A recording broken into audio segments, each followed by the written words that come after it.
한쪽 팔만 쓰는 그에게 제일 까다로운 게 바로 지퍼 열기. 이럴 땐 입을 써야죠. 가방에서 뭘 꺼내나 했더니 빵을 꺼냈군요. 한나절 내내 산을 헤매고 다녔는데 그 빵 한쪽으로 되시겠어요?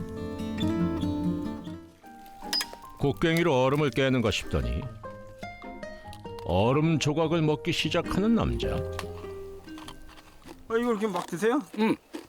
목마르니까 물을 먹어야 될 거 아니요. 물 대신 얼음 과자. 눈이 깨끗한 겨울에는 우리가 물을 거의 안 갖고 다녀요. 이렇게 하면 이게 깨끗한데 이거. 응. 목은 풀어지잖아요. 얼음물 드니까 물. 한파가 몰아닥친 강원도 험산 줄령을 헤매는 이가 있다? 그분이 길도 없는데 뭘 찾으러 다니는지는 잘 모르겠는데 그렇게 험한 곳을 다니면서 찾아다니시더라고요. 희한하게 그 손 대신 입으로 많이 사용을 하더라고요. 소문의 주인공을 찾아 나선 제작진. 하지만 한겨울 설산은 사람의 발걸음을 쉽게 허락하지 않습니다. 길조차 험한 산에 누가 있다는 걸까? 인적을 찾아 헤매던 그때 저기 사람 있어요. 나뭇가지 사이로 눈밭을 걷는 사람이 보입니다. 과연 소문의 주인공을 찾은 것일까? 그런데 가파른 경사에 넘어지기 일쑤. 자꾸 미끄러지면서도 험한 길만 골라 다니는데요. 하다가 맨손으로 나무를 타기 시작하는 남자. 안전장치도 없이 나무에 올라 위태로운 행동까지 하는 겁니다. 이번엔 입을 사용해 나무 줄기를 끊어내는 남자. 심지어 가방을 여닫을 때도 손이 아닌 입을 사용합니다. 그나저나 눈밭 이곳저곳을 살피며 뭘 하시나요? 보아하니 뭔가를 찾는 모양인데요. 없네 없어.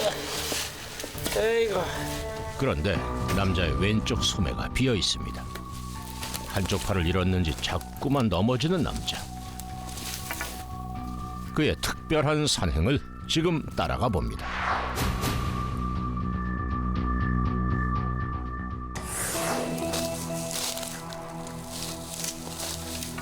오늘도 어김없이 겨울산을 오르는 남자. 눈이 오나 비가 오나 산을 찾아야만 한다는데요. 그럼 그렇지, 또 험한 곳을 찾아갑니다. 하하, 이거 경사면 몇 도쯤 될까요? 거의 기다시피 산을 오르는 남자. 길이 되게 험한데요, 이거. 그러면요. 이거 가풍선 거 아니에요. 그래도 이건 다닐만해요. 아이고, 이거 길이 이만저만 미끄러운 게 아닐 텐데요. 괜찮으세요? 네, 괜찮아요. 되게 미끄럽다. 그러면요. 그냥 땅이 얼어가지고 발이 들어가지 않아서. 그런데 양지 바른 언덕을 내려가 또 눈밭을 살피는 남자. 가만 보니 고목만 찾는 듯한데요. 다 죽은 나무를 유심히 살펴보는 까닭은 무엇일까? 금덩어리 찾으러 다니죠. 노란 금덩어리. 나무에만 살아요, 그건. 죽은 나무에만 사는 금덩어리.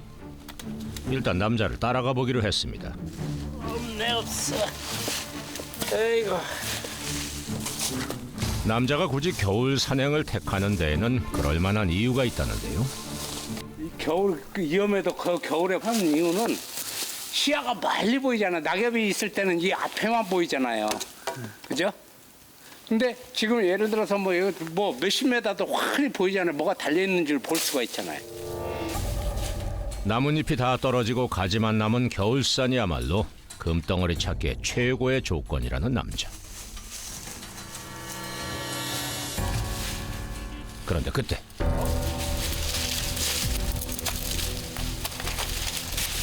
보기는 봤네. 갑자기 빨라지는 남자의 발걸음. 뭔가 발견한 모양인데요. 남자가 멈춰 선 곳은 웬 나무 앞. 나무를 한참 살피는가 싶더니 한 팔로 매달려 나무를 타기 시작합니다. 성큼성큼 오르는 모습이 한두 번 해본 솜씨가 아닌 듯하네요. 대체 나무 위에 올라 뭘 하려는 걸까요? 말라서 쓰러진 나무를 떨어뜨릴 참인가 본데요. 설마 이 나무에 금덩이가 있는 걸까요? 대체 뭘 하려는 걸까요? 궁금하던 그때 이게 상황버섯이에요. 상황버섯이요? 그냥 나무 껍질 아닌가요? 은사시나무라고 해가지고 은사시. 이건 이제 배착형. 네? 지금 이게 한 5mm 정도 되거든요. 이게 황금이에요. 네? 봐요, 얼마나 노래요. 그죠? 황금처럼 노랗잖아. 남자가 찾아 헤맨 금덩어리의 정체는 바로 상황버섯. 이렇게 봐선 버섯처럼 보이지 않는데 말이죠. 나무 표면에 단단하게 부착된 상황버섯을 끈을 이용해 조금씩 떨어뜨리면 상황버섯 채취 완료. 이건 한 얼마나 된 거예요? 이건 조직이 한 4년, 3년, 4년? 3년, 4년? 네. 오래될수록 두꺼워지고 약성이 좋아진다는 상황버섯. 채취가 쉽지 않은 만큼 값이 비싼 편에 속한답니다. 진짜 또. 하하, 이 양반 참 성미도 급하시지. 이 많은 상황버섯을 채취하다 말고 또 그냥 간다고요? 여기에 이제 나중에서 더 한 내후년쯤이 나오면 이제 이게 두꺼워져요. 그때는 따요. 산에선 욕심 부리지 않고 기다리는 것이 남자의 철칙. 한참 동안 산을 누비던 남자가 산비탈에 자리를 잡고 앉았습니다. 한쪽 팔만 쓰는 그에게 제일 까다로운 게 바로 지퍼 열기. 이럴 땐 입을 써야죠. 가방에서 뭘 꺼내나 했더니 빵을 꺼냈군요. 한나절 내내 산을 헤매고 다녔는데 그 빵 한쪽으로 되시겠어요? 빵으로 식사하시는 거예요? 네. 김밥을 갖고 다니면 얼어버려 겨울에는요. 밥이. 그러면 입이 까칠까칠해진 게 차라리 빵을 먹는 게 나아요. 꽁꽁한 김밥보다 마른 빵 한 조각이 겨울산에선 안성맞춤이라는 남자. 그런데 빵으로 허기를 때운 남자가 갑자기 산비탈을 내려가기 시작합니다. 남자가 도착한 곳은 완전히 얼어붙은 작은 계곡.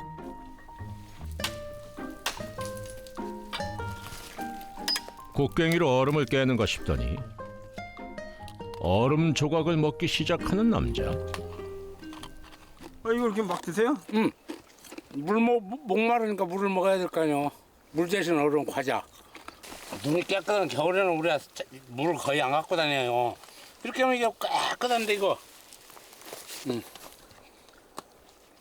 목은 풀어지잖아요. 얼음물 드니까 물. 겨울 산행에 무거운 가방은 금물.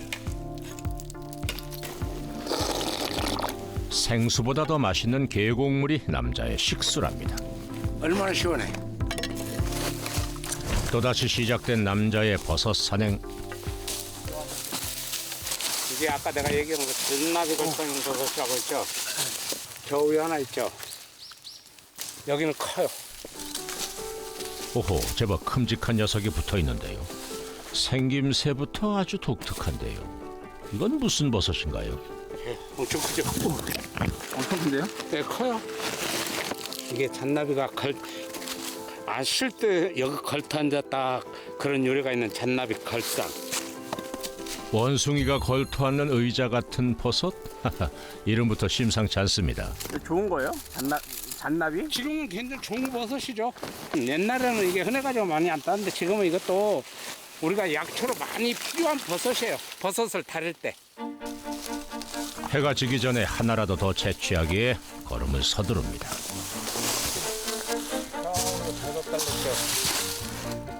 아니 어디요? 하하, 이걸 또 어떻게 보셨대? 이건 무슨 버섯인가요? 이게 노루궁뎅이 버섯이에요. 노루궁뎅이 버섯치곤 좀 작은 거 아닌가요? 지금은 말라서 보기가 없죠. 보기가 없는데 미운데 이게 안 말르고 이렇게 저거 됐을 때 이게 보실보실해요. 그래서 굉장히 멋있어요. 그러면 지금은 별 볼일 없는 거 아니에요? 아니요. 이건 이제 어차피 자연 건조 시켜놓은 거니까 자연 건조가 된 것은 뭐든지 약재는 좋잖아요. 이것도 나중에 써요. 이제 하산을 서둘러야 할 시간. 이르게 어둠이 찾아오는 산에선 늦은 오후면 버섯 산행이 끝납니다. 그날 저녁 산행을 마치곤 주택가의 한 건물로 올라가는 남자. 건물 옥상까지 올라온 것 같은데요. 선생님 여긴 어디예요? 제가 기거하는데요. 아 집이에요? 네. 월세 25만 원 옥탑방에 혼자 살고 있다는 남자. 집에 돌아오면 가장 먼저 하는 게 빨래랍니다. 아니 빨래를 했으면 널어야죠. 왜 방바닥에 그렇게 늘어놓는 건가요? 바닥에 온돌 있잖아요. 따뜻하잖아요. 그러면 거기에 밤새 말리고 이게 가습기 역할을 하면서 안에 습도도 맞춰주잖아요. 빨래도 했겠다. 이제 세수를 할 차례인데요. 옷소매에 가려져 있던 남자의 왼쪽 팔이 보입니다. 그는 어쩌다가 한쪽 팔을 잃게 됐을까? 팔은 어떻게 하다가 이렇게 다치신 거예요? 그게 이 팔 다친 지가 약 78년도에 그랬으니까요. 40몇 년 됐네요. 전기 감전돼서 그랬어요. 22,000불 들어간 전기. 전기요? 예. 어떻게 하다가? 일하다가 그랬죠. 18살 어린 나이에 전기 감전 사고를 당해 가까스로 목숨은 건졌지만 왼쪽 팔과 오른쪽 발가락을 잃고 말았습니다. 우리 부모님한테 항상 어려움이 닥쳐도 긍정적으로 생각을 하고 네가 빨리 받아들여야 돼. 네 마음이 편하다 항상 그래요. 그래서 이제 그런 생각을 하면서도 빨리 나는 받아들이고 어차피 일어난 일 후회하면 뭐하고 저거 하면 뭐 할 거면 절망을 하면 뭐 할 거예요. 그냥 병원에 웃으면서 돌아다니고 부모님 밝게 해주려고 항상 그랬죠. 조금 직전에 사고를 이겨낼 수 있었던 것은 부모님의 든든한 말씀 때문이었다고 합니다. 다음 날 이른 새벽부터 남자가 분주해 보입니다. 어디 급한 용무라도 있는 걸까요? 3시 32분. 가져가면 맞겠다. 모두가 잠든 시간 서둘러 집을 나서는데요. 차에 오르는 걸 보니 어디 멀리까지 갈 참인가 보네요. 대체 어딜 가기에 이렇게 일찍 집을 나서는 걸까요? 이 새벽부터 어디 가시는 거예요? 당진에 목에 좋은 것 좀 캐러요. 이렇게 항상 이렇게 새벽에 이렇게 가시는 거예요? 예, 그래야죠. 그러면 차가 밀리고 또 새벽에 가야만이 어느 정도 시간에 해갖고 올 수 있으니까. 그래도 오늘은 늦은 거잖아요. 새벽 때 어쩔 때는 진짜 꼬박 새고도 다니는데. 어제는 강원도, 오늘은 충남. 동이 터올 즈음 당진에 도착했는데요. 어깨엔 배낭 하나, 오른손엔 곡괭이 하나를 들고 겨울 산행에 돌입합니다. 오늘도 어김없이 길 없는 곳으로만 산을 오르는 남자. 덤불을 헤치고 나무 사이를 누비면서 산을 오르고 또 오릅니다. 선생님 막 길이 아닌 데로 막 다니시고. 원래 길이 없는 데로 다녀야 저희들이 캐고 싶은 것을 캐죠. 길이 있는 데로 가면은 못 캐지요. 아무것도 없죠. 오늘은 또 무엇을 찾기 위해 당진까지 온 걸까요? 감독님, 이게 산부추라는 거예요. 이게 산부추, 부추. 에게 산부추요? 오늘은 너무 쉬운 거 아닌가 몰라. 처음에 봄에 일찍 이게 싹이 올라올 때 김치 같은 걸로 담아서 먹으면 시아버지도 안 준다는 그런 그 정도로 좋아요. 아니 삼부추는 눈도장만 찍고 그냥 가는 건가요? 이거 안 캐고 그냥 가세요? 지금 이게 캘 필요가 없어요. 이제 이게 씨가 지금 다 돼 있잖아요. 산부추를 두고 갈 정도로 귀한 오늘의 보물은 과연 뭘까? 하지만 해가 중천에 뜨도록 아무런 수확 없이 헤매기만 하는데요. 어이구 하나 보이네 이제. 보여 이제. 산을 누빈 지 반나절 만에 드디어 뭔가를 발견한 남자. 조심스럽게 땅을 파는 걸 보니 분명 귀한 게 나올 모양인데요. 설마 산삼이라도 캔 건 아니겠죠? 이거 찾으러 돌아다니는 거야? 이거 도라지. 아니 도라지요? 그냥 시장에서 사시면 되는 거 아니에요? 지금 왜 이렇게 도라지를 찾아다니시는 거예요?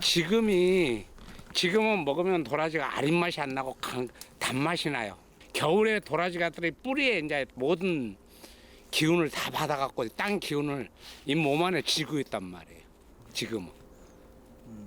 그래서 지금 캐러 다니는 거예요. 최고의 약성이 좋을 때. 이맘때에 산 도라지가 얼마나 좋은지 알기에 때를 맞춰 찾아왔다는데요. 아니 아무리 봐도 마른 가지뿐 도라지라고는 안 보이는데요.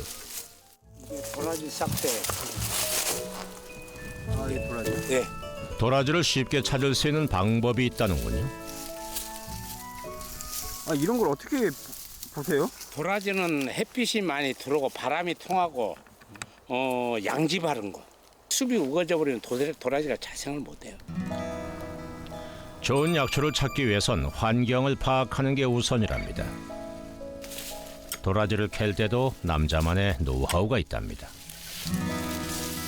한 팔로 곡괭이질을 한 다음에 다친 팔을 지렛대 삼아 곡괭이로 끌어내면 도라지가 쑥 하고 올라옵니다. 산도라지라고 다 같은 산도라지가 또 아니라는군요. 이게 이제 장생도라지가 있고 약영도라지가 있고 장생도라지라는 것은 말 그대로 암벽 같은데 해안가 암벽 같은데 절벽 같은데 자라나는 거고 이거 그냥 일반 이제 산에서 자라는 약도라지 야생. 과연 당진까지 달려온 오늘의 수확은 어느 정도일까? 아니 이게 뭔가요? 겨우 6뿌리가 끝이에요? 너무 조금 아니에요? 조금이라도 줄 수 있어요. 땅에 자연이 주는 건 요만큼밖에. 오늘은 너 요만큼만 가져가라고 하는 건데. 더 욕심내봤자 뭐 힘만 들지 더 있겠어요. 요만큼이라도 감사하게 하고 가야죠. 남자는 왜 전국을 오가며 이토록 고된 산행을 고집하는 걸까? 산이라는 걸 왜 왔냐면은 다른 거 없어요. 뭐 내가 먹고 살기 위해서도 오지만은 마음이 편하잖아. 이렇게 앉아서 있으면 자연을 보면은 얼마나 편해요. 어머니 품 같고 편안하고. 그래서 산을 자주 오고 산으로 오는 거예요. 남자가 산을 찾는 데에는 각별한 이유가 있답니다. 그날 밤 누군가에게 전화를 거는데요. 너는 별일 없냐? 퇴근해? 요새 코로나인데 어떻게 너 가게 손님은 좀 있냐? 있어. 그래도 매출은 많이 떨어졌지. 너는 아픈 데는 없고?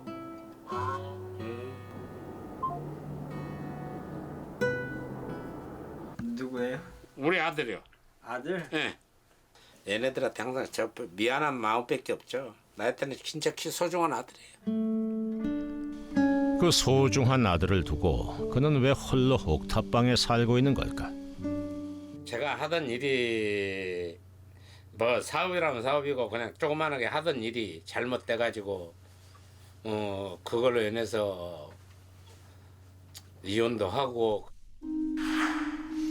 운영하던 철거업체에 부도가 나면서 10억 원의 빚을 안게 된 남자. 결국 이혼을 하고 자녀들과도 떨어져 있게 됐다는데요. 한쪽 팔이 자유롭질 않으니 일자리 찾기도 하늘의 별 따기. 그를 받아준 유일한 일터가 바로 산이었다고 합니다. 진짜 부모님하고 똑같아요. 안아주는 데는 자연이에요. 그래 자연이 좋으니까 계속 약초 공부를 하고 약초 생활을 하고 나이 때 주면 준 대로 그냥 거절없이 줘요. 이게 자연이 얼마나 좋아요. 빚을 갚겠다는 일념으로 시작한 일이 이젠 천직이 됐다는 남자. 한 팔로 약초를 캐며 그는 빚을 갚고 다시 일어설 수 있었습니다. 다음 날 남자가 공원 묘지를 찾았습니다. 2개의 술잔을 나란히 올리고 예를 갖추는데요.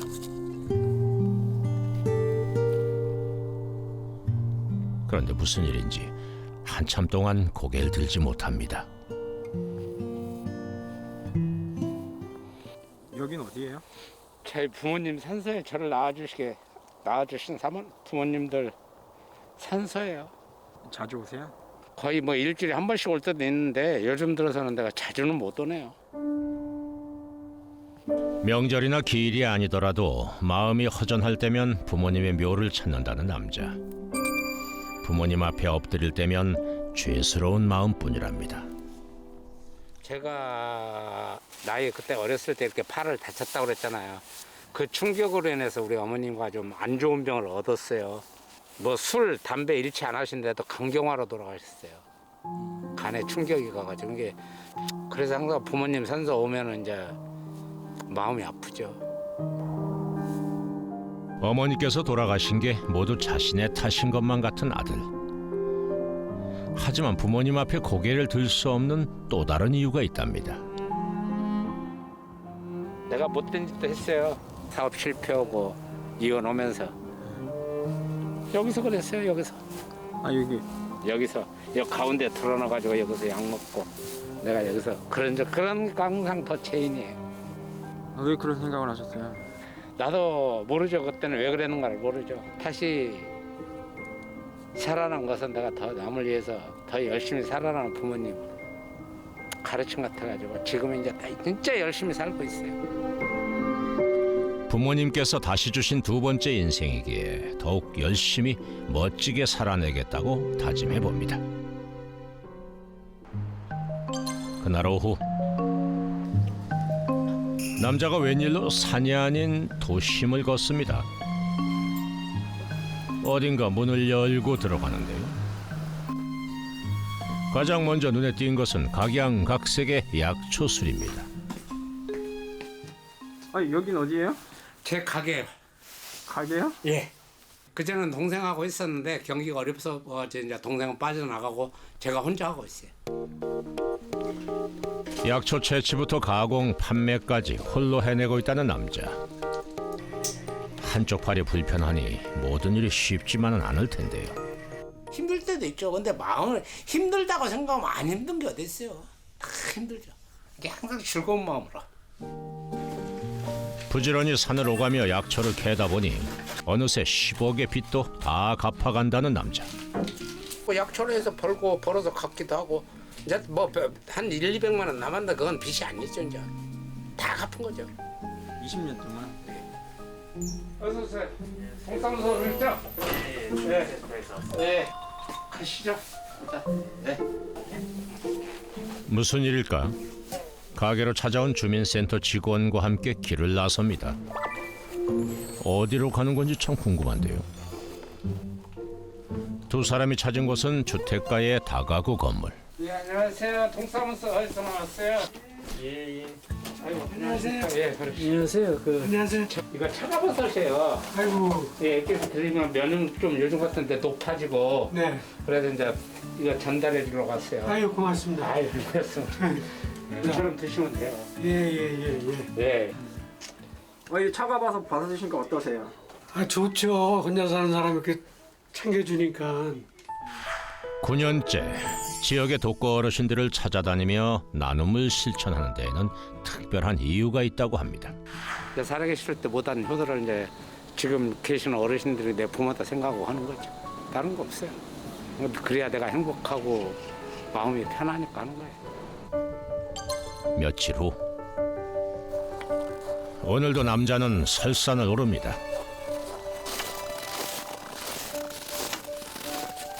눈이 많이 왔는데 내 직장인데 눈 오고 무슨 상관있어요. 오늘 벌든 못 벌든 직장에 출근했으니까 또 일은 해야죠. 산에 오를 때면 비로소 자유로워진다는 남자. 아무리 넘어져도 다시 일어설 수 있는 곳이 바로 산입니다. 내가 산에 다닐 수 있는 여건이 될 때까지는 계속 똑같아요. 방향은 힘 닿는 데까지는 계속 지역 사회를 위해서 계속 나눔하고 봉사를 하고 할 거예요. 한 팔로 캐낸 희망으로 더 힘찬 내일을 일궈 가시길 바랍니다.